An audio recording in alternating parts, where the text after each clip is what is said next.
Bismillahirrahmanirrahim. Assalamualaikum warahmatullahi wabarakatuh. Waalaikumsalam warahmatullahi wabarakatuh.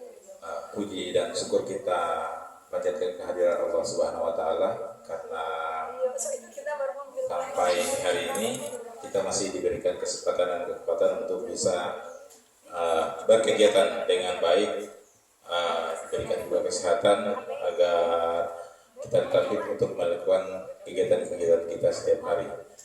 Tidak lupa salawat dan salam kita aturkan ke junjungan kita Nabi besar Muhammad SAW, keluarga, para sahabat, dan insya Allah rahmat dan maghfirah akan sampai kepada kita selaku umat pengikutnya. Di sini yang pertama saya mengucapkan terima kasih atas atensi dan perhatian daripada Bapak Ibu guru di tengah-tengah kesibukan dengan keluarga, disibukkan dengan akreditasi, tapi masih menyempatkan hadir memenuhi undangan kami. Oke Bapak Ibu, mohon izin saya berdiri. Ya, ini tampilan awalnya diseminasi, kemudian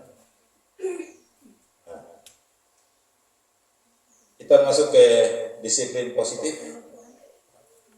Ya, konsep inti daripada budaya positif itu ada 8. Yang pertama, kita nih,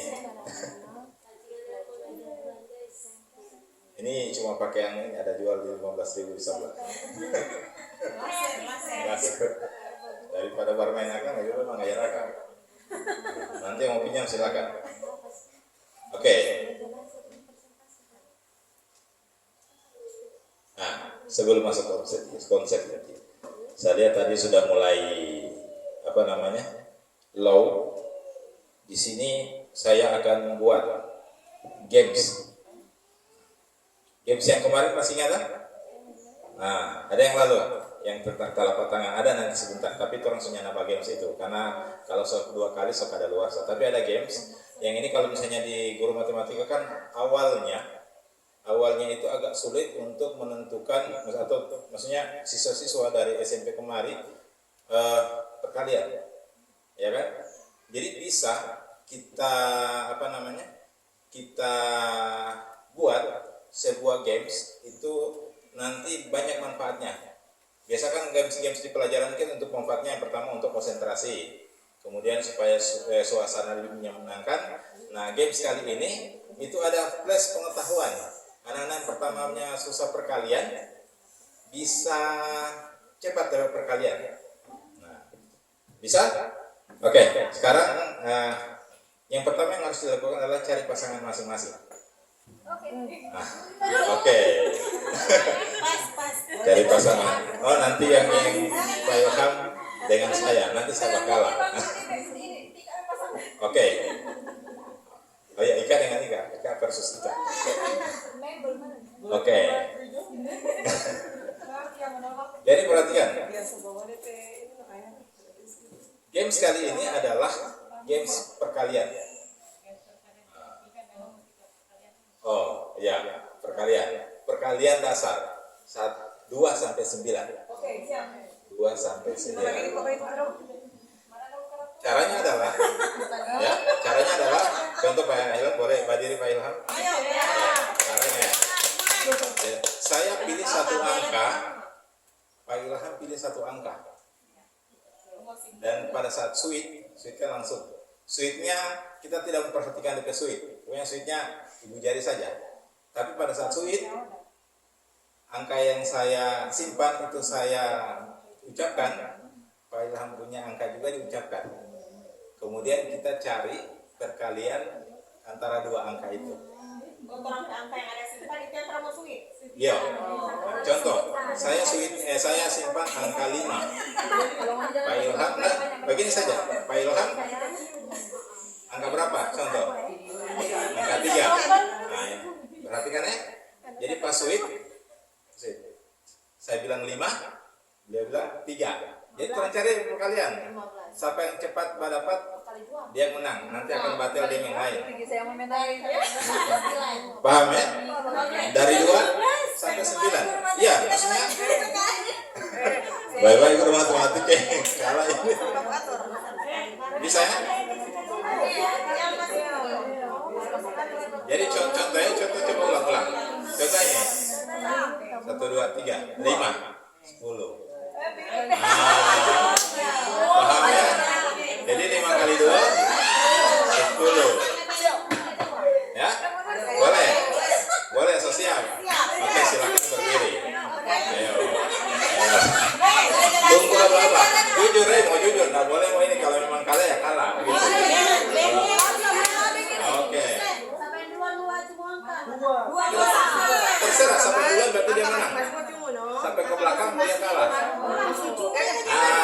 Pokoknya pecumu terang angka.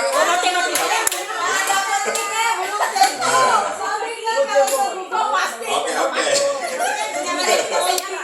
Jadi jangan ya. Begini saja. Biar ibu jari. Yang target bukan ibu jarinya tapi angkanya. Angka lawan ya, angka lawan target. Nah, berdiri supaya jangan takut dengan guru matematika. Orang lalu kemarin juga kalah. Orang kalah kemarin. Oke. Angka dari berapa? Dari 2 sampai 9. Macam terserah. Iya. Anda sampai 10. 2 sampai 9. Oke? Siap. Dalam siap. 1, 2, 3. 2. Siapa yang menang? Tunggu. Kalau sama-sama berarti ulang. Ulang. Oke.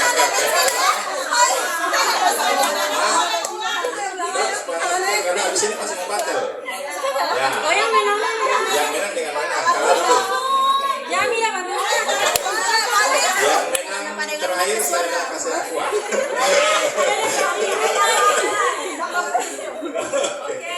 Oke, ulang ya.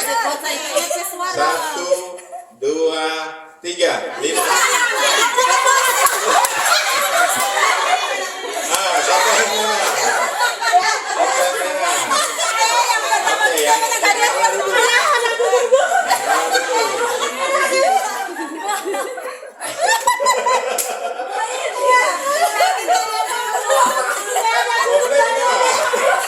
Karena orang mau tunggu angka dari surat. Siapa menang? Yang menang bernasib berdiri, yang kalah dulu.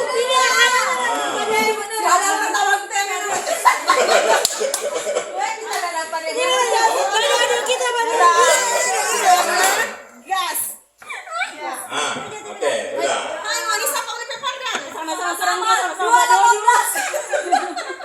Kalau sama ulang. Ayo, oke. Cari pasangan. Ayo Ilham 1. Atau dua sama tuh berarti pas 3-3. Ilham kalah dia. Udah, kalau sama apa begitu Jo? Pas 6 tuh. Oke. Siap. Pastel matematika bahasa Inggris ini fisika bahasa Indonesia. PKN matematika kayak ini. IPA laut IPS ini. Oke, 1, 2, 3.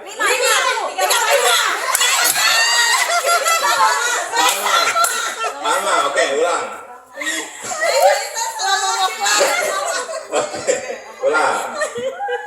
1, 2, 3.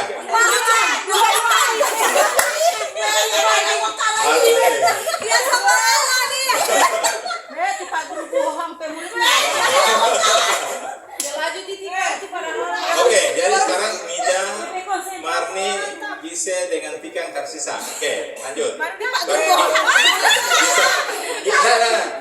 Orang dua dari tadinya ada yang menang, jadi baku mana ada ini Marni dengan sama dengan Mida. Nanti dikasih kalah pakai kita dan perempat final.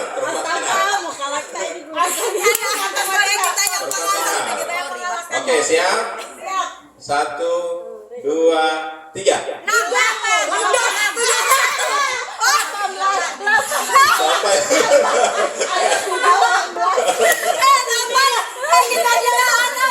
Sampai sampai yang sama menang. Bisa dengan Marni. Oke. Final. Oke. Siap. Oke, 1, 2, 3. Oke. 1, 2, 3. Oh, sama. Ulang. Oke, ulang. 1, 2, 3.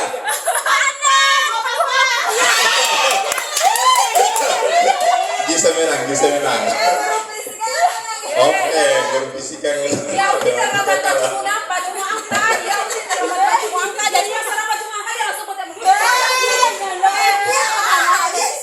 Kalau peraturannya sedikit berubah, kalau yang kemarin paparan itu dari 0 sampai 9. Jadi banyak matematika yang menang, banyak juga kalah. Kayak di sama Pak LD itu dia langsung pilih 0. Jadi P sweep 0 sudah. Karena angka berapapun kalikan dengan 0 tetap 0.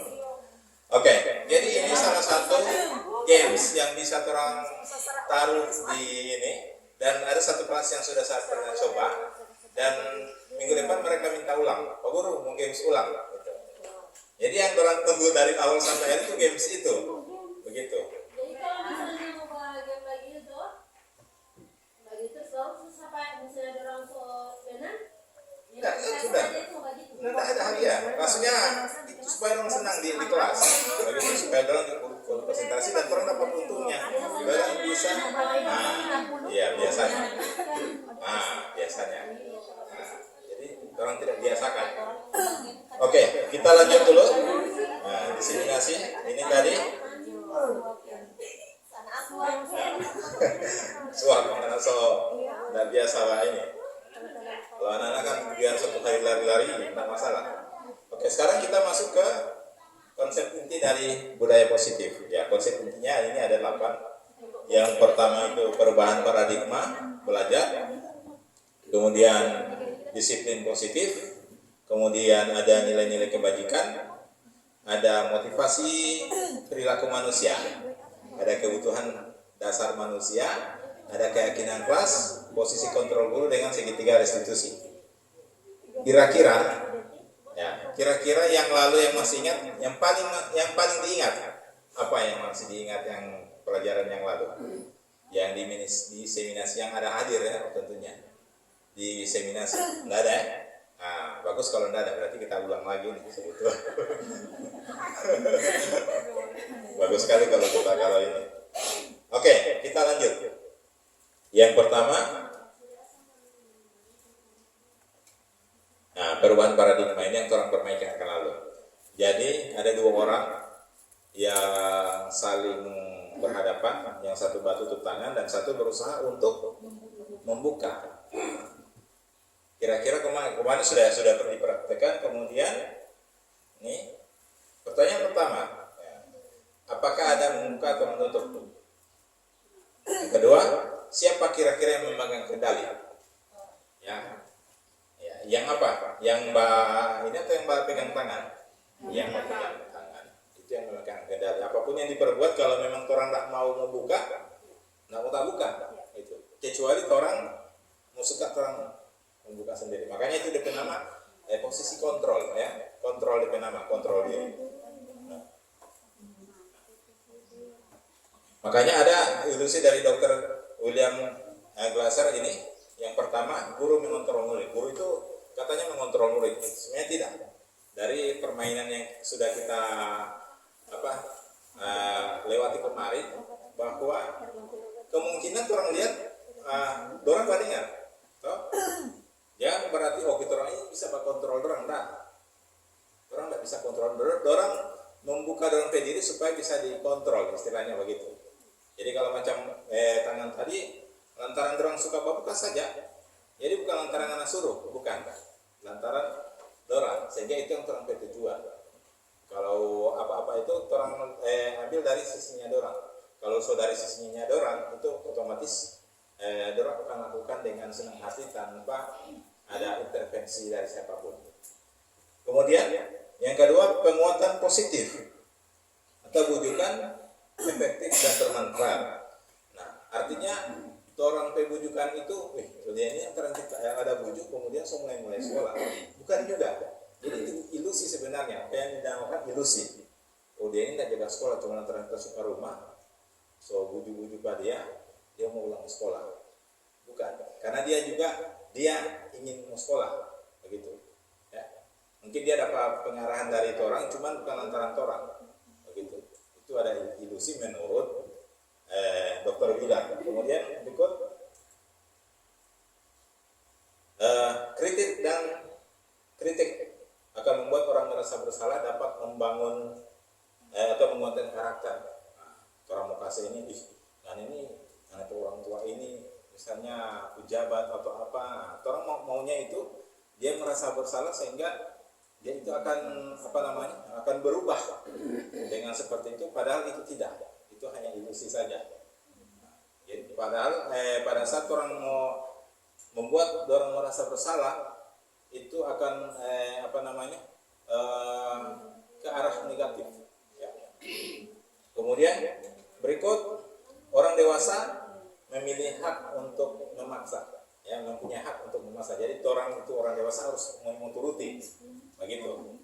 Jadi itu juga ilusi. Kemudian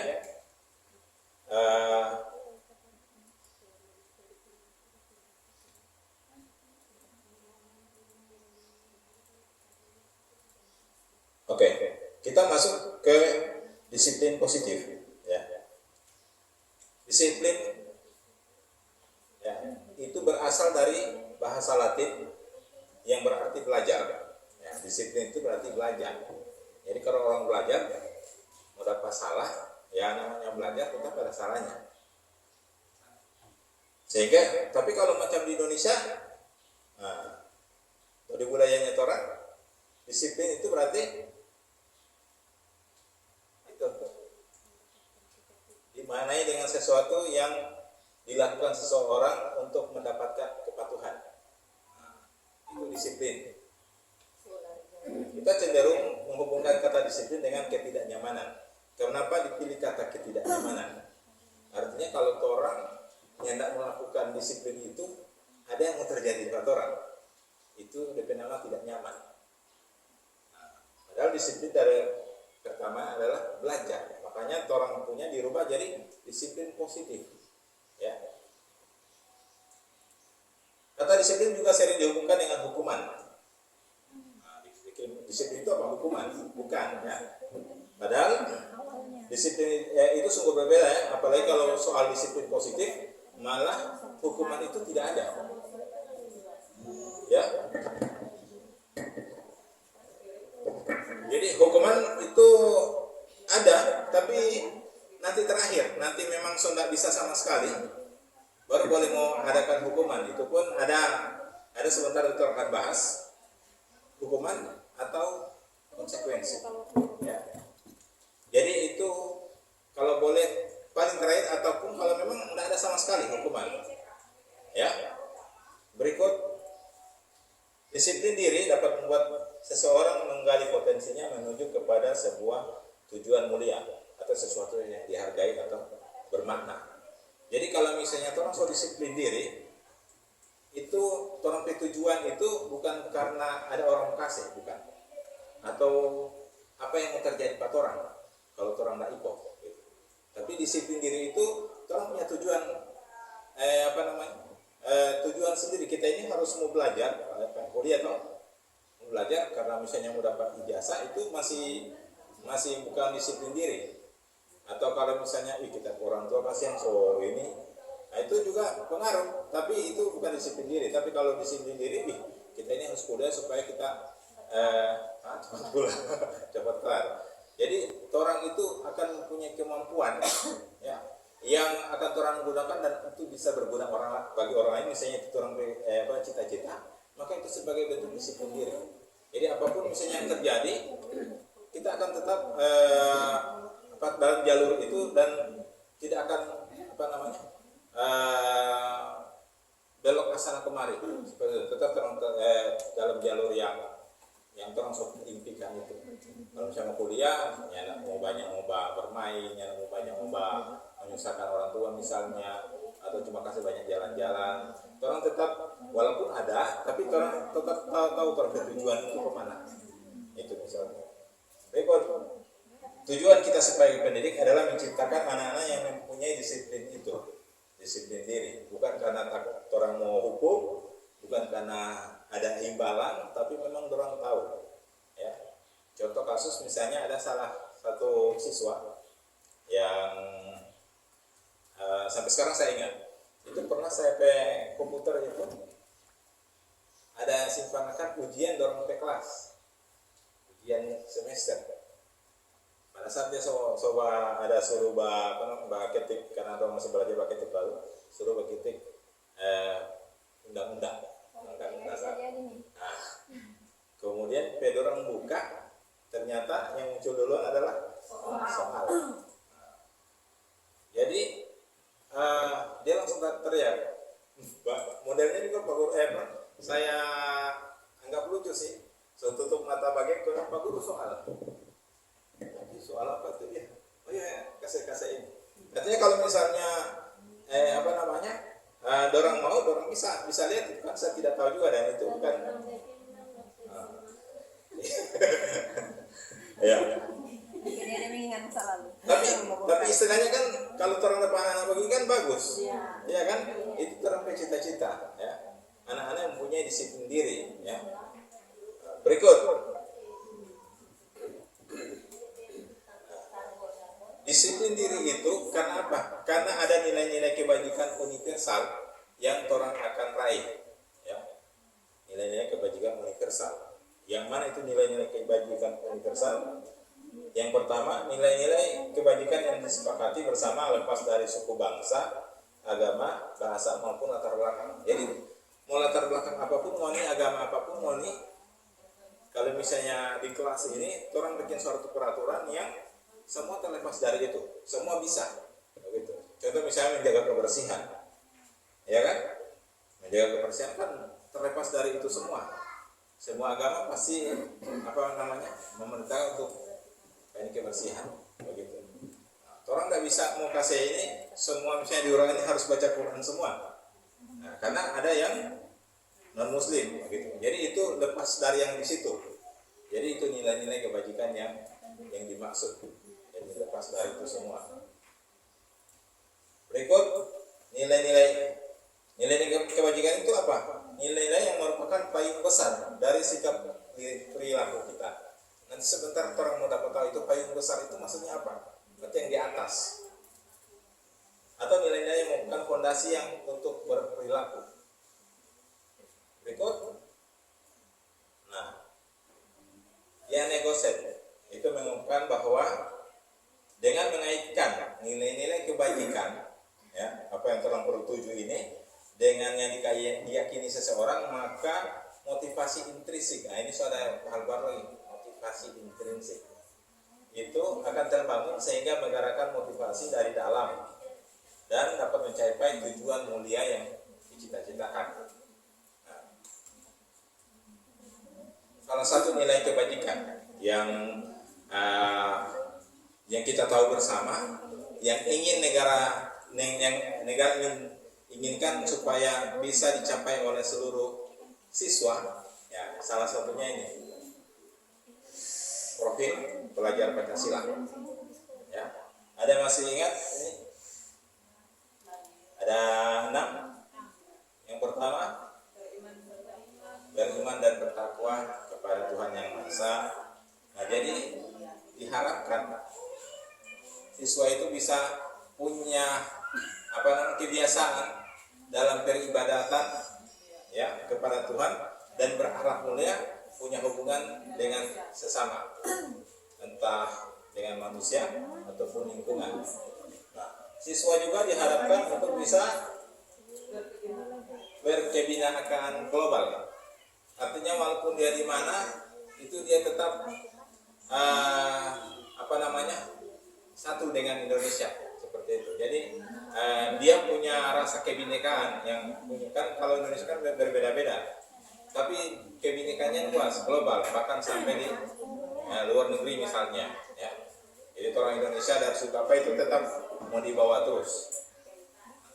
Jadi bukan itu sampai suku, cuma orang Penda, orang sampai ini, orang perkenalkan sampai di dunia. Jadi kalau macam Hajar Dewantara sampaikan itu bahwa kita bukan menolak pengaruh dari luar atau mengambil budaya-budaya dari luar. Kita juga punya budaya sendiri dan itu cukup untuk supaya anak-anak itu bisa belajar dari budaya kita. Tapi itu juga perlu belajar budaya lain, tapi bukan berarti orang bisa ganti orang budaya. Seperti itu. Berikut ada mandiri. Nah, jadi mandiri ini contoh misalnya kalau guru misalnya tidak ada, orang bisa belajar sendiri. Termasuk kalau guru-guru bisa lihat jiwa mandirinya luar biasa. Ada pelatihan-pelatihan, ya itu termasuk jiwa mandiri. Ada pelatihan-pelatihan yang di internet tanpa disuruhnya kepala sekolah. Ibu L, ibu orang itu pelatihan tanpa, begitu. Ada kan yang jaga iko-iko seperti itu berarti sudah istilahnya sudah mandiri, sudah ada modal untuk disampaikan di grup penggerak atau orang ini sudah masuk di mandiri. Berikut ada bernalar di desa, ini perlu juga. Kemudian ada bergotong royong. Nah, ini sangat penting. Jadi manusia Indonesia itu dikenal salah satunya dengan gotong royong di seluruh Indonesia.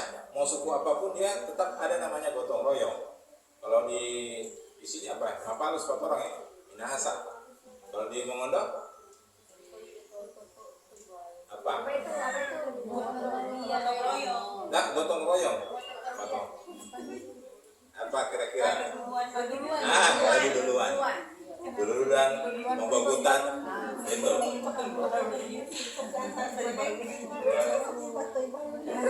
Fotokopian itu termasuk macam nilai-nilai kewajiban universal, itu maksudnya. Kewajiban yang orang mau ini. Itu masuk nilai kewajiban universal. Itu maksudnya. Nah, terakhir adalah kreatif. Nah, kayaknya orang sudah bisa membangun orang siswa kreatif. Salah satunya orang bisa dilihat di pameran. Saya saja melihat ini trofi anak-anak luar biasa. Cuma melihat mungkin model YouTube. Ini belum diasah memang ini. Baru lihat dari YouTube bisa orang tiru dan hasilnya luar biasa. Yang ada di pameran. Jadi mungkin Bapak Ibu juga pernah lihat, Bapak putar-putar di pameran. Berikut. Nah, ini teori motivasi, hukuman dan penghargaan, kemudian restitusi. Yang pertama tentang motivasi perilaku. Jadi manusia itu perilaku itu ada 3, ya. Yang pertama mungkin mengharapkan imbalan, ya. Kita ini mau datang rajin ke sekolah supaya kayak mau bilang Kari yang paling rajin, ya. Yang lalu sampai, maksudnya yang lalu sampai mendapatkan Vivi, ya. Nah, luar biasa. Tapi Vivi bukan itu tujuan, memang Vivi orang yang rajin memang. Cuma kan jaga hadir rajin, kemudian karena mau dilihat kepala sekolah, tapi pada saat kepala sekolah ada tugas luar 1 minggu, itu maksudnya, itu salah satu motivasi karena hanya mengharapkan imbalan, ada imbalan.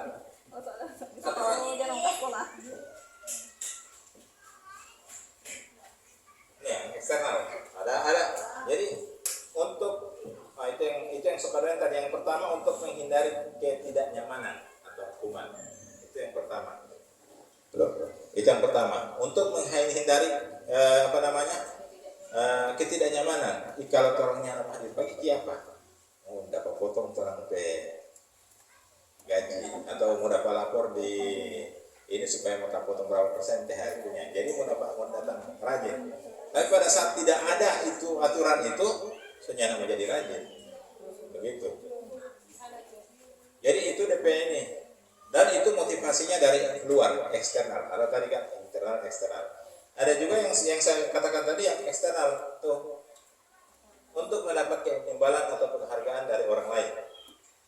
Nah, dari pertanyaan apa apa yang akan saya dapatkan kalau saya melakukannya, misalnya dipuji, itu motivasi tapi masih eksternal, ya cukup baik, cuma masih dalam eksternal. Yang susahnya itu pada saat untuk mendapatkan imbalan atau penghargaan dari orang lain, tapi orang lain ini misalnya tidak ada, nah, ya kan, sehingga orang tidak akan dapat rajin juga. Ini sih misalnya ini juga untuk menghindari ketidaknyamanan. Kita ini kalau nggak dapat tugas, mau dapat jumur sabantar, toh. Nah, untuk menghindari ketidaknyamanan itu, orang melakukan itu. Tapi pada saat misalnya, Ibu Marni tidak ada, bukan dipikir ini hari. Tercuek dia orang mau datang kemari ke sekolah. Nah, coba kalau Ibu Marni, aduh, orang Ibu Marni bajaga itu dia. Hitungan kas 10 sudah di lapangan. Nah itu, nah, memang itu eksternal, ya. Cuma orang harus, memang kalau tidak begitu akan sulit memang, ya. Jadi ada kata-kata Ki Hajar Dewantara itu, memang ini yang diharapkan, ya. Yang ketiga, untuk menjadi orang orang seperti apa yang mereka inginkan. Jadi kalau misalnya bangsa sadar bahwa kita ini mau ikut apel supaya kita jiwa lebih mandiri, lebih tertib, nah, itu kan yang telah mau bangun pada orang.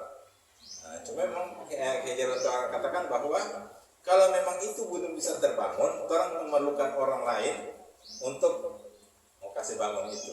Nah, lewat eksternal tadi dua itu. Tapi orang tujuan tetap di bawah ini yang internal. Kalau sudah internal ya luar biasa. Kalau yang saya contohkan kemarin ada teman beasiswa pada saat bulan puasa dapat tugas dari guru, ada bukan guru agama, pokoknya salah satu guru kantoran suruh angkat koral tengah hari. Ya, ini ada yang cerita sama saya. Jadi tengah hari subuh puasa, teman-temannya ada yang minum Sprite dingin lagi. Ya, jadi saya negara, berarti batal puasa kemarin. Tidak mungkin saya kasih batal puasa Pak Guru. Ini otomatis dia sudah punya motivasi internal. Paling kalau cuma eksternal karena ketakutan ada misalnya ada palia atau orang yang disegani ada palia, pada sana kita tidak berani lah. Atau misalnya mau dapat puji dari teman-teman, ya mungkin DP motivasi seperti itu. Tapi kalau yang teringinkan seperti itu kan, ya kebebasan diri, tidak gabung dengan teman-teman supaya tidak mau tergoda, dia kebebasan diri. Ya, walaupun dia tetap melanjutkan DP tugas itu. Itu yang orang inginkan, bahwa orang punya motivasi dengan tujuan mulia tadi. Orang yakin kalau ada yang berawasi di atas, walaupun tidak diawasi oleh manusia. Berikut. Nah, ini tindakan yang kita ambil dari suatu pelanggaran, ya. Tindakan yang kita ambil terhadap suatu pelanggaran biasanya adalah hukuman atau konsekuensi. Jadi pada saat orang melanggar, orang harus kalau orang malas, ada jam pertama sudah dibandiri jomoni di situ. Yang terlambat hormat bendera selama 5 menit. Biasa kan? Itu saya kok yang biasa begitu. Jadi itu masuk hukuman, ya. Hukuman tidak terencana, bersifat satu arah, berupa fisik maupun psikis. Jadi yang pertama tidak terencana. Memang orang tidak tahu kalau terlambat itu mau apa. Nah, tiba ini WC langsung. Bersifatnya satu arah. Nyana aku tanya dari orang. Bisa kerja bersih WC. Misalnya, orang minggu ini ada ada akreditasi. Orang PWC ini kotor. Atau misalnya ini sampah tak tumpuk. Nah, mulai minggu depan bagaimana orang sepakat kalau yang terlambat tiba kasih bersih WC atau angkat rumput itu. Nah itu bukan jadi hukuman, tapi konsekuensi. Bisa. Cuma yang jelas jangan sampai satu arah, cuma dari orang tidak setuju. Begitu. Itu maksudnya satu arah. Kemudian bisa berupa fisik atau psikis. Karena ini memang nakal. Itu psikis. Itu hukuman dalam bentuk psikis. Memang sebagian ini kan memang sudah berubah, no? Itu hukuman dalam bentuk psikis satu arah. Nah, beda dengan konsekuensi, ya. Yang pertama sudah terencana seperti saya sampaikan tadi. Orang sudah rencanakan, coba cerita dengan orang, kemudian orang sepakat. Jadi orang tahu kalau kita terlambat, mau apa? Nah, aturan sekarang alhamdulillah sudah di sini. Konsekuensi, aturan-aturan poin. Kenapa? So terencana, so dibicarakan dengan orang tua malah. Sudah disepakati, murid sudah mengetahui sebelumnya. Nah, konsekuensi yang akan diterima bila ada pelanggaran. Kalau kita barokok, apa DP poin? Kita langsung tahu. Kalau kita bacoret ini, apa DP poin? Kita lompat pagar, berapa DP poin? Nah, itu maksudnya. Dorang sudah tahu DP konsekuensi apa yang kalau orang melanggar itu. Itu masuk konsekuensi. Lalu terus di sini. Nah, ini di sini orang diperkenalkan ada namanya restitusi. Ya. Restitusi itu apa? Yaitu proses menciptakan kondisi bagi murid untuk memperbaiki kesalahan mereka. Sehingga mereka bisa kembali pada kelompok mereka dengan karakter yang lebih kuat. Restitusi juga merupakan proses kolaboratif yang mengajarkan murid untuk mencari solusi untuk masalah mereka dan membantu murid berpikir tentang orang seperti apa mereka inginkan dan bagaimana mereka harus memperlakukan orang lain. Jadi restitusi itu disampaikan waktu orang belajar di modul, orang sampaikan orang Indonesia ini memang baik. Misalnya pada saat kegiatan begini, kemudian di sini misalnya piring semua saya yang sediakan, kemarin dapat senggol, pica. Nah, orang mau ganti, paling orang bilang apa? Nggak usah Jo, cuma satu piring kok, pertama baik. Kalau di restitusi itu tidak baik, gitu dan karena apa? Yang satu dia dianggap dia mau bertanggung jawab dan dia ingin mengembalikan harga dirinya, begitu. Sehingga orang ini membuat untuk siswa itu seperti itu. Apa ada kesalahan, orang lihat kemudian DP cara perbaikan bukan dari orang, tapi dari orang. Contoh misalnya orang ada bajalan kong tasenggol di taman pebuku, robek. Di taman menangis misalnya atau coba marah-marah. Nah, kira-kira orang panggil dua-duanya di restitusi. Kalau misalnya poin, kalau orang masukkan langsung poin, poin sudah langsung kena poin, harus barang orang lain. Tapi kalau orang restitusi, apa kira-kira yang si korban dulu? Kira-kira apa yang mau supaya ini masalah aman? Kita berbuku Pak Guru, ganti, so banyak tulisan itu. Nah, kalau yang satu tanya pada dia maunya begitu. Bagaimana dengan anak? Bagaimana bicara? Oh saya berani ganti buku, kong saya mencatat Pak Guru yang mulia. Sehingga setelah itu kita bisa ketahui bahwa itu kondisi yang terjadi yang sebelumnya baku kelas dengan restitusi itu langsung batal mengulang. Yang satu kan yang penting anak ganti kita pakai buku, yang satu bilang ya kita ganti, kita tulis lagi dengan apa ini. Nah itu maksudnya. Jadi orang ciptakan itu kondisi supaya nyadar macam sumber masalah di ini. Oh iya mana? Tunggu di luar. Nah, sampai di luar DP masalah. Itu yang orang mau jaga. Nah, kemudian masih di teori motivasi hukuman. Nah ini ciri-ciri restitusi ada 9. Restitusi bukan menebus kesalahan, namun belajar dari kesalahan. Jadi standarnya adalah seseorang itu pasti berbuat salah. Namanya seseorang itu pasti berbuat salah. Nah, kita harapkan mereka itu bukan menebus kesalahan itu, tapi orang belajar. Oh, nah ini nanti jangan seperti ini. Gitu. Yang kedua, memperbaiki hubungan yang seperti saya katakan tadi. Nah, setelah direstitusi itu diharapkan bahwa itu masalah sudah datang bawa kemana-mana. Langsung selesai. Dan kalau misalnya orang bakalai kemudian nyata ganti itu buku, cuma dihukum yang satu. Nah ini bahas kaserobe. Nah, DP buku misalnya, satu dihukum, satu mungkin yang penting dia sudah dihukum. Tapi setelah itu, apakah orang bersahabat ulang? Kan sulit. Toh? Nah, akan sulit karena lalu suruh kasih. Tapi kalau misalnya orang pakai dengan restitusi, nah yang satu so bersedia untuk ganti buku, dia lihat dikasih yang di pertama soba ini, paling baru setengah perjalanan dia juga nanti kita kasih lagi di rumah. Bisa seperti itu. Hubungannya akan lebih baik lagi dari sebelumnya. Kemudian itu tawaran bukan paksaan. Jadi orang tak suruh bilang, ngana ganti DP buku bukan.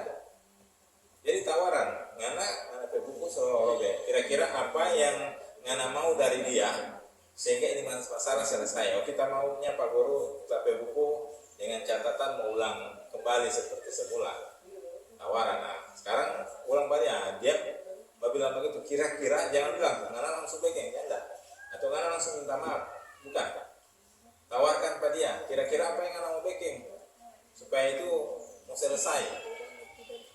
Kapan mau DP ini harus ada pakai kapannya. Kemudian menuntut untuk melihat dalam diri. Nah itu yang seperti tadi. Maunya dorang itu apa? Begitu. Jadi bukan maunya orang, maunya dorang. Berikut mencari kebutuhan yang mendasari tindakan. Yang ada juga kan begitu toh. Dorang inginnya senang-senang. Misalnya ada yang kasus satu, dorang dapat lempar untuk kepsek dengan kue, dengan makanan.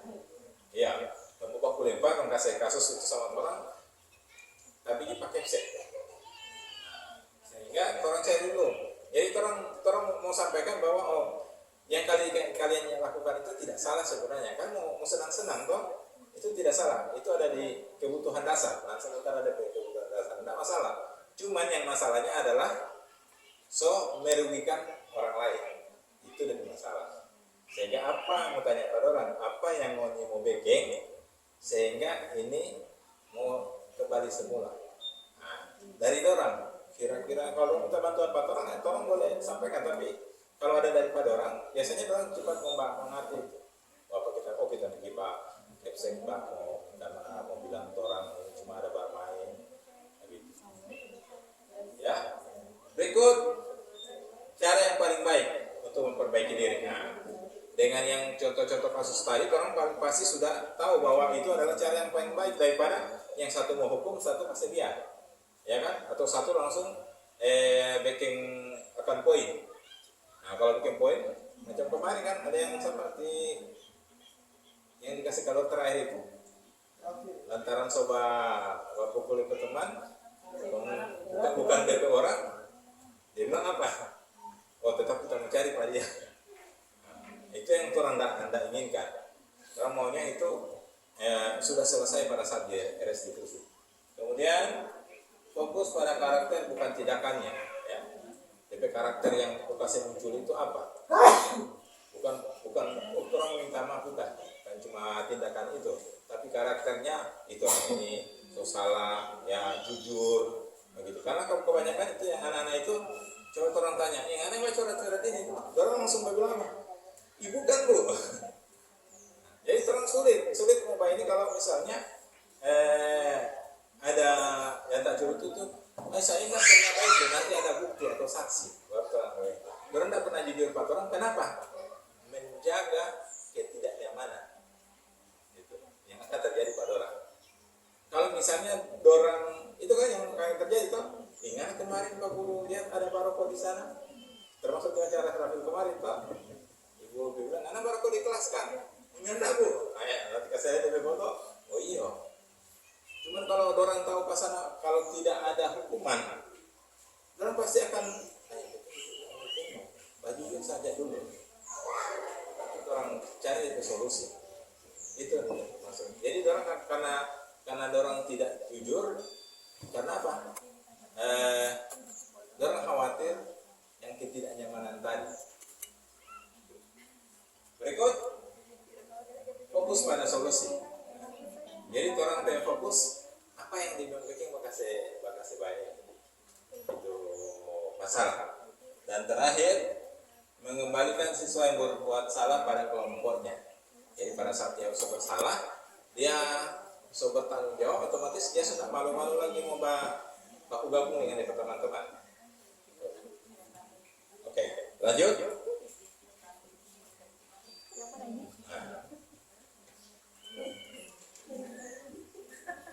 Sekarang kita akan cek tindakan guru dengan apakah itu, tadi kan sudah disampaikan, kalau hukuman itu satu arah, tidak terencana, dan bisa dalam bentuk psikis ataupun fisik.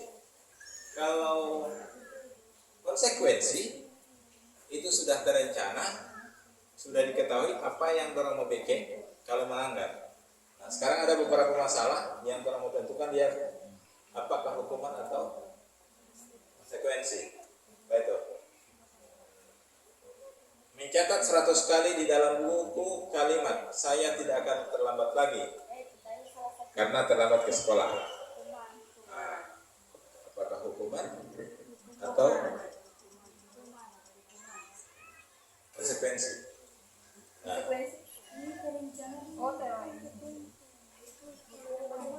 mari bagaimana ini? Harus suruh catat 100 kali di buku catatan karena terlambat. Konsekuensi hukuman, ya, dia adalah hukuman, ya.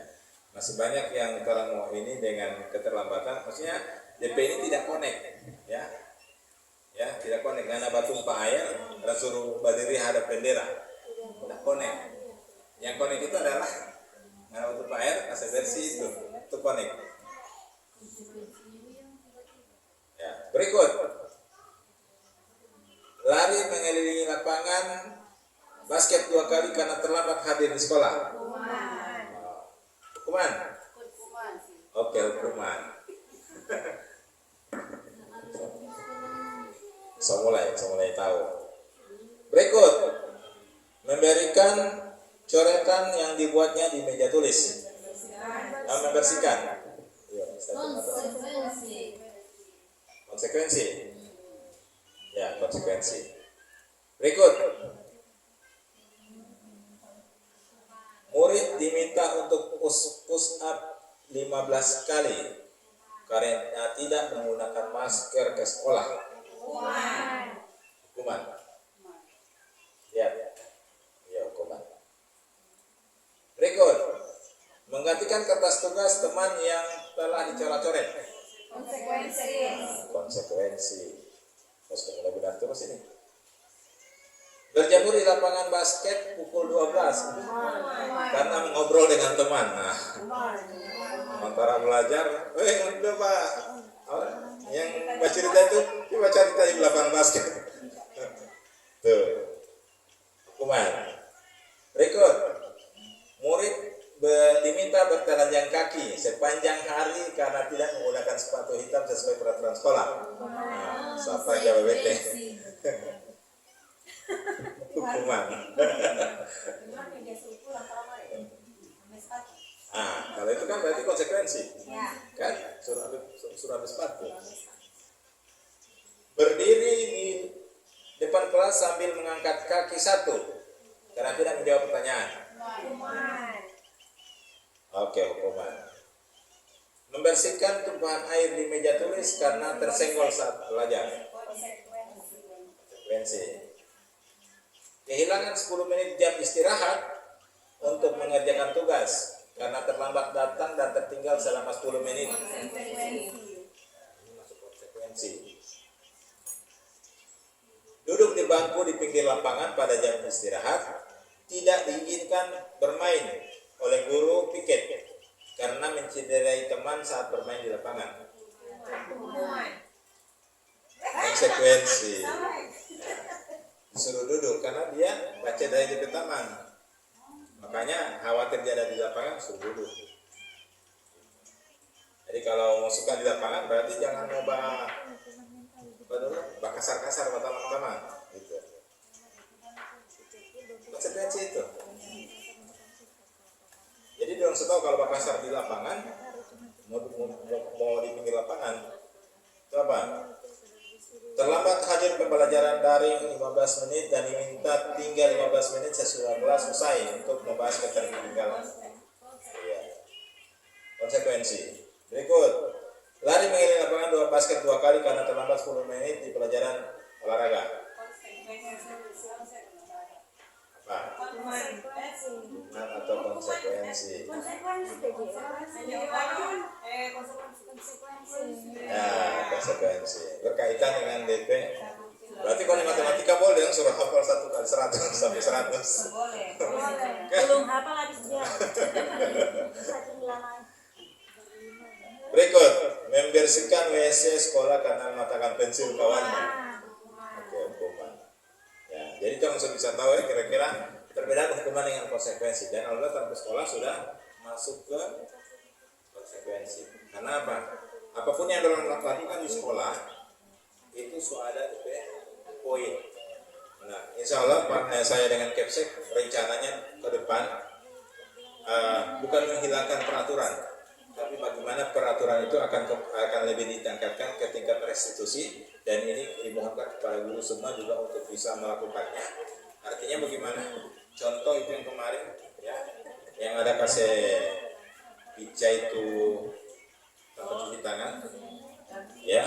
Jadi kalau misalnya dia direstitusi kemudian dibilang Pak saya bersedia untuk ganti, itu kan otomatis masih boleh kasih ya kan? Masih boleh dia mau tahan di sekolah. Jadi orang tua kan datang kamarnya ada bilang kita karena itu sebenarnya masih masuk ke sekolah Pak, cuman dihukum tinggi sekali. Nah, jadi restitusi itu ya macam begini, kedapatan orang ada merokok, tahu ngalir poin toh. Nah, restitusi misalnya, kemudian salah satunya apa? Soalnya ndak merokok lagi misalnya. Kemudian kita dapat merokok tetap, nah berarti dong kena poin. Tapi kalau yang pertama ndak kena poin karena dong so direstitusi, gitu. Atau misalnya orang bapak kasih pecah begitu, ya kalau dia sesuai orang mau baganti atau coret-coret dinding, kenapa coret dinding ini dia? Iya Pak, misalnya. Baru bagaimana kan oh saya mau cat dia sama dihapus. Nah, kalau begitu otomatis dia nggak kena poin. Begitu. Itu yang kita akan rencanakan ke depan mau baca ceritakan dengan orang tua. Oke. Berikut. Nah ini keyakinan kelas. Kenapa keyakinan bukan peraturan saja? Nah, mengapa keyakinan kelas? Mengapa tidak peraturan? Memangnya peraturan beda dengan keyakinan. Nah, sekarang perhatikan dua model kalimat ini. Mengapa kita memiliki peraturan tentang penggunaan helm? Jadi ada peraturan mau pakai helm di jalan raya sementara pakai motor. Itu peraturannya kan itu. Tapi mengapa harus ada peraturan itu? Kira-kira kenapa? Untuk keselamatan.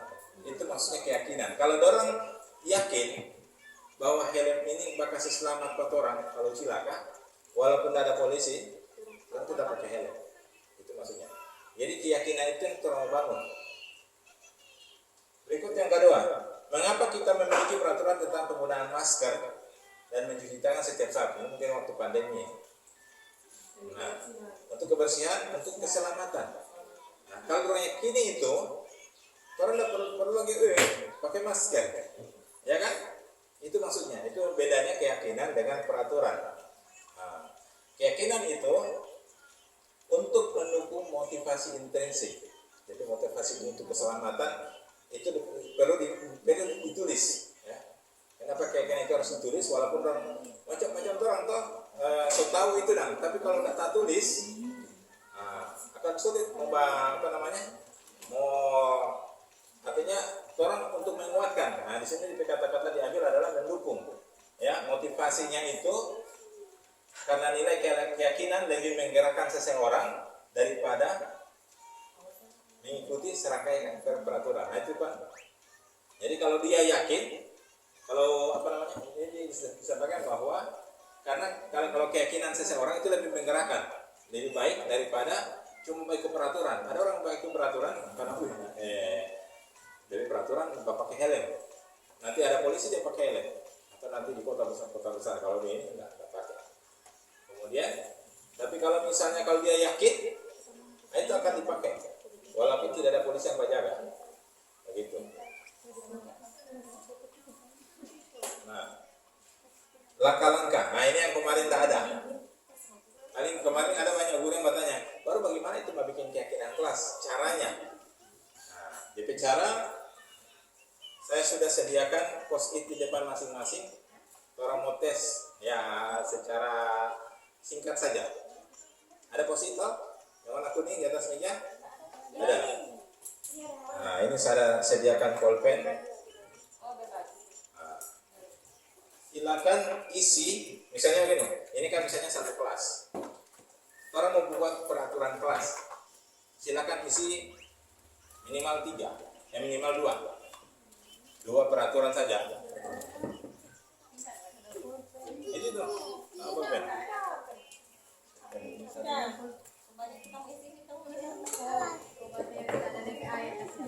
Ya, izin minum saya.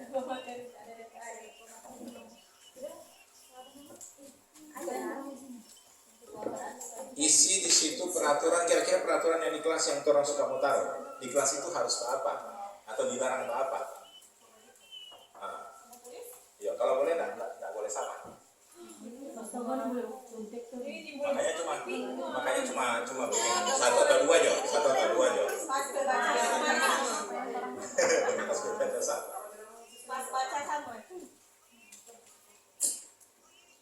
Contoh, dilarang menggunakan HP. Ayo betul ya kalau gitu. Itu kan contoh salah satu peraturan yang orang inginkan ada di kelas. Cuma satu isi. Satu aja supaya. Yang penting jangan sama.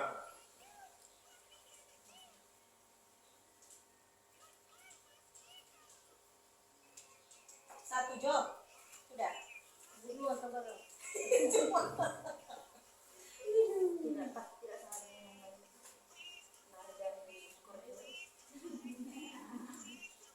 Oke. Jadi paling bagus di kelas juga ada post-it begini. Nah ini orang review DP apa namanya? Kalau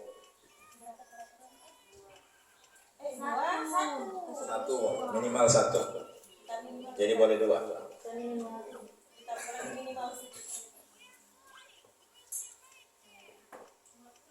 Kalau sudah tempel di papan tulis di depan.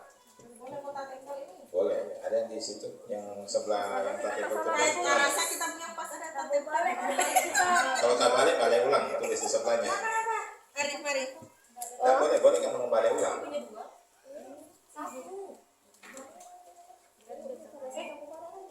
Minimal satu berarti programnya satu. Berarti boleh mau 2. Boleh 3 lagi Bu. Iya, boleh mau talen itu. Yang penting masih ada rasa-rasa lain. Atau ada satu kali. Oh, ganti jauh. Mari. Dari belakang. Silakan ditempel. Jadi ini proses mau bikin keyakinan di kelas begini. Jadi suruh paling bagus suruh tempel pada orang. Baru mau baca terus. Boleh baca. Ya, kan boleh tuh tempel. Bisa balik ini. Iya. Hai, tahu balik kita punya. Balik ulang kalau begitu. Balik ulang. Maksudnya kasih sabar ada tulisan. Sama tulisan ini maksudnya kasih balik dulu kapan? Ibu Nur. Ini yang keren. Balik. Ini balen deh. Ini kan enggak licin.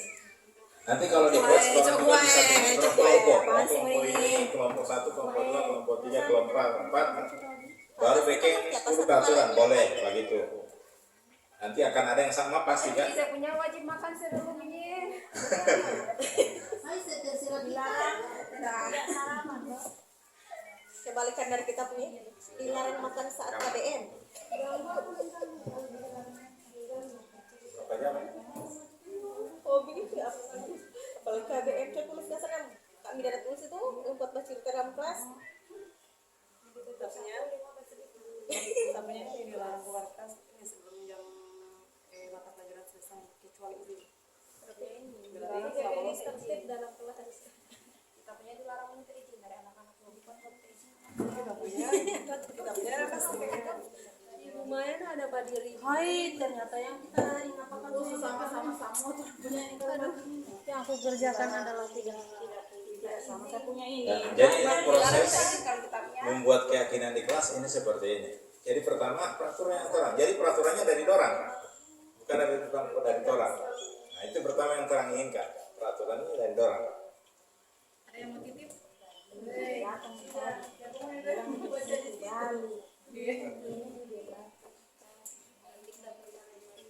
Ya, jadi bebas.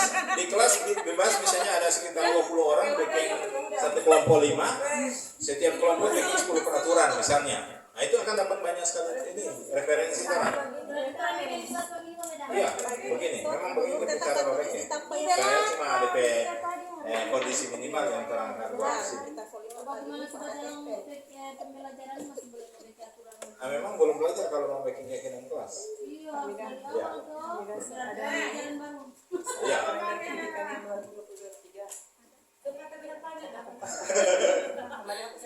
Oke. Dari sini sudah ya, sudah semua? Nah, dari sini ya itu tergantung guru masing-masing. Ada yang mau suka mau pakai layar, mau pakai tik supaya nyana tulis, ada yang mau tulis boleh. Nah, atau ada suruh tulis yang satu orang karena ini kan mau baca sama ini. Kalau ada yang sama semua dihilangkan langsung. Nah, kemudian langkah kedua membuat peraturan. Langkah pertama membuat keyakinan, yang ini adalah membuat peraturan. Ini langkah pertama. Membuat peraturan. Yang kedua, mengubah peraturan menjadi kalimat positif. Kalau kalimat negatif dirubah ke kalimat positif yang bahasa Indonesia lebih tahu kayaknya. Nah, contoh, dilarang nyontek. Itu kalimat apa? Negatif, karena dilarang. Kalau positif, silakan nyontek. Bukan ya? Jadi kira-kira ini dilarang nyontek, kita ubah ke kalimat positif jadi apa? Menyontek dapat menyebabkan kanker.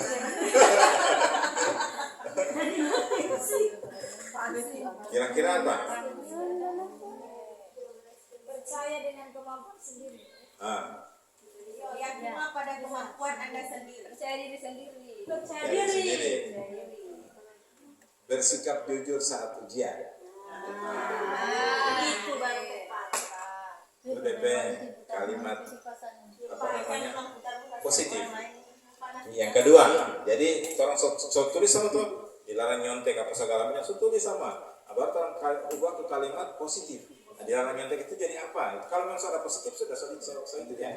Kemudian di sini ada dilarang bercerita soal guru, saat guru menjelaskan. Kira-kira apa itu kalimat positif? Dilarang bercerita kan dilarang otomatis. Kira-kira apa? Konsentrasi bisa. Yang selama Iya, Menjaga ketertiban dalam kelas. menjaga ketertiban boleh. Dilarang bercerita. dilarang ribut. Bercerita sepenuhnya. Bercerita sebelumnya. Oke. Atau ada saya masukkan. Apa kira-kira? Memperhatikan guru yang sedang mengajar. Nah, pokoknya terserah, bisa apa saja. Bisa tadi konsentrasi bisa. Berikut ini ada nih. Wajib berdoa sebelum belajar dan sesudah belajar. Nah, ini so positif. Nah, jadi tidak usah ganti. Gitu. Baru apa ini? Siswa dilarang membawa barang tajam selain pensil ya. Selain yang digunakan dalam pembelajaran. Nah, siswa dilarang. Ini agak sulit memang kemarin. Yang terakhir kan begitu, yang agak sulit kemarin itu yang membawa barang tajam itu. Kira-kira DP ini apa gitu? Yang terakhir pilihan kemarin adalah saling menghormati, menghargai. Bola berkumpul. Dilarang membuang sampah dalam kelas. Kalimat. Buanglah sampah pada tempatnya. Saya mulai masuk itu. Dilarang bersenda gurau yang berlebihan dalam kelas. Bapak saya dulu. Dilarang bersenda gurau. Fokus perhatian serius dalam pembelajaran. Boleh. Ada bayi ini. Ada bayi. Tidak boleh pegang HP dalam kelas. HP disimpan selama pembelajaran. Boleh. Atau tolong rubah. Misalnya apa? HP digunakan pada saat yang diperlukan. Ya. Bisa. Jadi itu yang penting dia jadi kalimat positif ya. Di apa namanya? Menggunakan HP jika diperkenankan. Gitu. Jadi itu contoh dari kalimat negatif kita rubah ke kalimat positif. Oke. Setelah itu kita masuk ke mencari nilai kebajikan yang menaungi peraturan. Apa kira-kira nilai kebajikannya? Nah, jadi kayak macam tadi, dilarang membuang sampah, jadi buanglah sampah pada tempatnya. Nilai kebajikan apa yang di atasnya? Kebersihan, menjaga kebersihan. Itu maksudnya nilai kebajikan tadi. Payung besar tadi, di atasnya.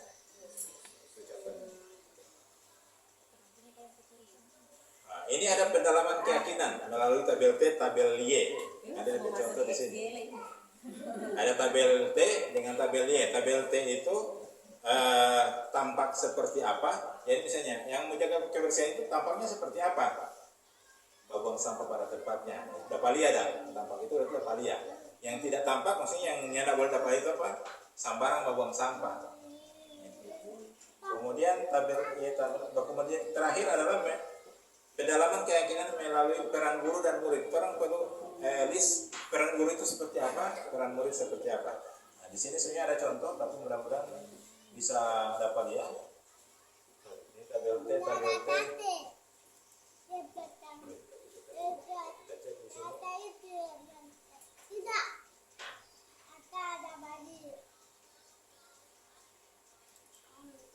Nah, ini contoh tabel T. DP apa? Nilai kebajikannya apa? Hormati.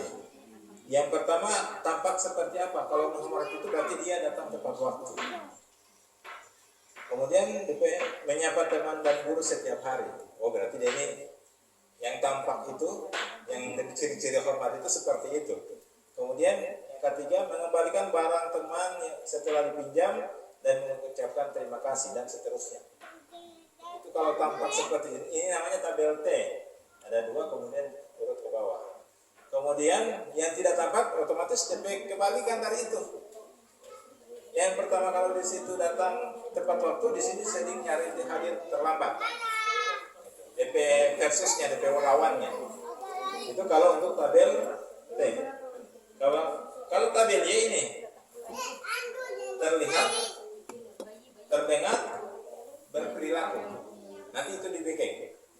Jadi kalau terlihat, kalau hormat berarti berempati pada orang lain. Itu terlihat. Kalau dia berempati berarti otomatis dia.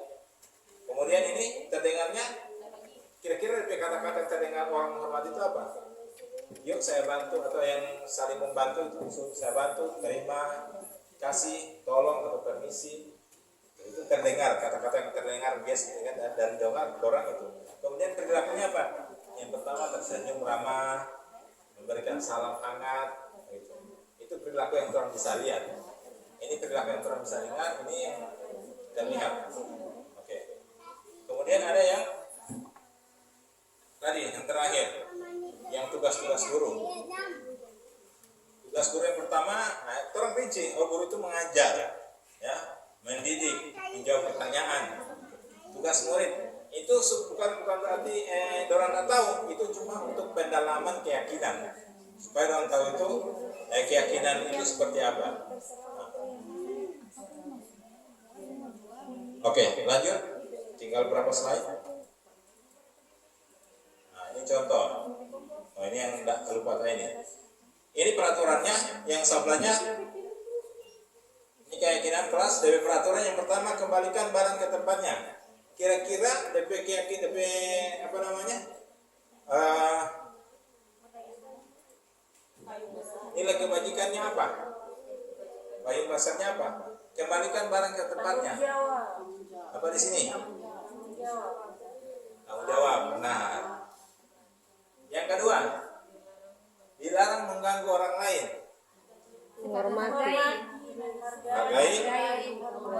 Hormati. Cek.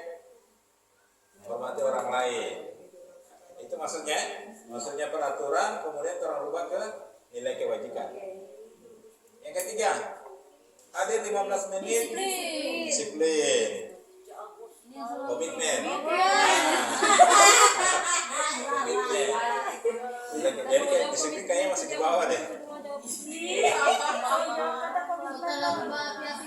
Dilarang melakukan kekerasan.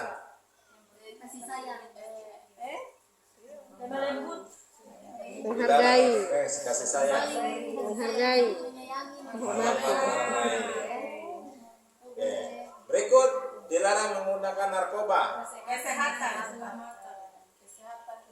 keselamatan. Bergantian atau menunggu giliran. Komitmen. Tanggung jawab. Menghormati orang lain. Kan kalau udah bergantian kan menghormati. Memang disiplin atau ini, cuman di atasnya itu kita orang mau cari payung besarnya tadi. Dilarang merokok. Kesehatan, gunakan masker, kesehatan keselamatan. Dilarang bermain di kelas. Keamanan. Itu contoh. Ini ada contoh keyakinan kelas yang keyakinan kelas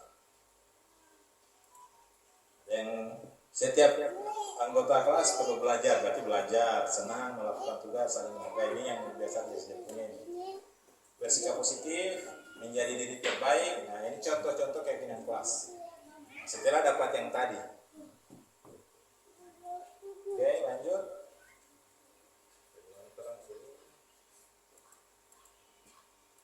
Nah, ini kebutuhan dasar manusia. Saya tinggal pendek-pendek, semua hampir terakhir. Jadi pada saat orang melakukan suatu pelanggaran, itu ada penguasaan yang ada kebutuhan yang tidak terpenuhi. Nah, kebutuhan ini ada 5.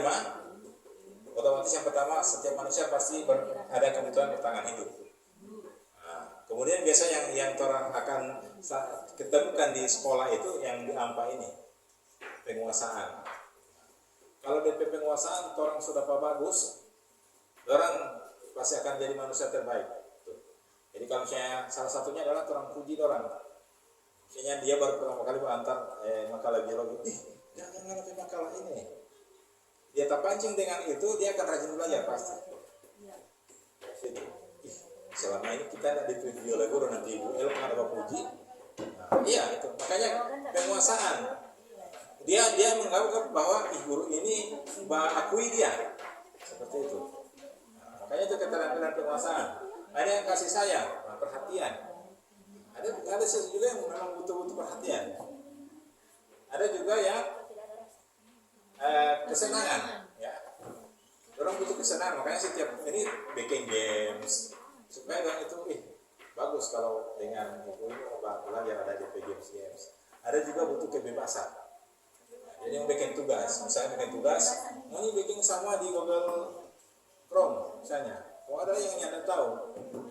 Makanya kalau orang tugas-tugas di guru penggerak itu bebas, dikasih. Karena mau bikin dalam bentuk file, karena mau tulis di halaman di macam ada Kompasiana atau ada akun di Kompasiana. Orang bikin di situ tentang yang kalian pikirkan tentang tugas itu sudah itu jadi orang bertugas. Karena mau bikin video boleh, mau bikin PowerPoint boleh. Jadi dibebaskan orang dari ini, dari mau bikin cara bikin tugas. Oke lanjut. Nah ini restitusi 5 posisi kontrol yang kemarin sudah dilihat di video. Yang pertama sebagai penghukum, ya. Tapi ciri-ciri sudah yang kemarin sudah dilihat di video. Nah, yang tidak ramah, kemudian ada ya sebenarnya sudah lihat di video. Ada yang sampai ada perbuatan rasa bersalah, ya. Salah ini kasih salah pada sehingga di semua jadi negatif, ya. So takut berbuat sesuatu karena takut salah. Kemudian ada posisi teman. Posisi teman ini sudah bagus yang disarankan, cuman ada negatifnya juga. Dia akan bergantung pada satu orang. Sehingga kalau bukan guru itu dia yang mau dengar. Itu masalahnya posisi teman. Nah, di atas posisi teman itu ada pemantau. Datar. Karena datang terlambat, peraturannya apa? Karena tahu nambah apa sudah laksanakan, selesai. Itu posisi pemantau. Nah, ada yang di atas kayak restitusi, ya. Cara menanyakan keyakinan apa yang dilanggar, kemudian apa yang diperbuat untuk mau meminimalisir DP kesalahan. Oke, berikut ini DP video. Nah, ini segitiga restitusi. Jadi pada saat orang melanggar itu orang apa istilahnya, orang buat restitusi. Nah, caranya bagaimana? Nah, ini yang pertama itu menstabilkan identitas. Tujuannya adalah supaya dorang akan istilahnya stabil, karena dalam kesalahan itu biasa dorang semua takut dan sebagainya. Dorang stabilkan dengan cara yang pertama itu katakan sama dorang bahwa setiap orang itu pasti melakukan kesalahan. Jadi mulai berangsur dia sudah mau takut lagi, ya. Jadi bukan menuju ke kegagalan, tapi ke positifnya. Kemudian yang kedua ini, setelah dorang sudah reda, kita orang validasi DP kesalahan itu apa, ya. Nah, macam kemarin saat orang ada di apa dulu, itu ada salah satu siswa, nah itu DP-nya, orang tugas, ada satu topik dikasih salah satu siswa yang bajek dari taman, tapi karena bajek dia balik DP nilai di DP taman, ternyata DP taman punya 60, dia punya 90. Langsung bilang, iya kita punya 90, ternyata DP taman cuma nangis. Artinya dia orang lihat DP validasinya apa, dia DP itu di penguasaan, dia merasa DP pandai dari DP taman yang kebutuhan dasar tadi, dia ada di penguasaan. Berarti dia masih merasa dia lebih pandai dari taman ini. Cuma orang sampaikan, tidak apa-apa, memang orang begitu, cuma jangan sampai merugikan orang lain, apalagi membuat sedih orang lain. Kemudian orang sampaikan ketiga, hanya keyakinan apa yang sedih ini? Oh, saya melanggar saling menghormati dengan orang lain. Setelah dia sadar itu, kemudian orang tanyakan apa yang mau di-backing.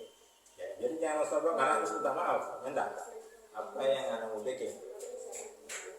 Nah, ini video terakhir yang saya ini, kalau beda dengan video kemarin saya lihat, ini saya sudah tampilkan ulang yang tentang itu yang ada terlambat. Sekarang video terakhir tentang seorang anak yang bermasalah dipanggil ke ruang guru, kemudian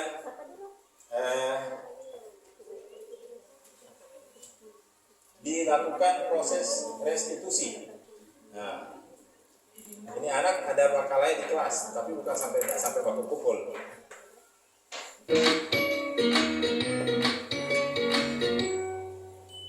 Salam dan bahagia Ibu dan Bapak guru hebat. Pada video kali ini kita akan membahas tentang salah satu program disiplin positif yang diterapkan di lingkungan sekolah yang dikenal dengan nama restitusi. Ya, jadi itu cuma salah satu contoh bahwa kalau mendampingi anak-anak dalam proses restitusi kita cuma banyak bertanya, kemudian menggali dari dalam. Nah, kasih biar Mbak cerita. Biasanya kalau orang itu setelah tak tumpah sama orang pepa ini, udah langsung kembali ulang seharusnya kita ini begini. Oke, demikian mungkin untuk hari ini kita sampai pada ujung slide. Terima kasih saya sampaikan kepada semuanya karena sudah datang menghadiri kegiatan pada hari ini, dan ini juga pembelajaran bagi guru-guru yang sudah lulus bukan guru penggerak tapi belum terpanggil, dan misalnya juga pengalaman buat guru-guru yang baru berusaha untuk mendaftar sebagai guru penggerak. Ini adalah salah satu tugas yang diberikan kepada kita. Ya, demikian. Assalamualaikum warahmatullahi wabarakatuh.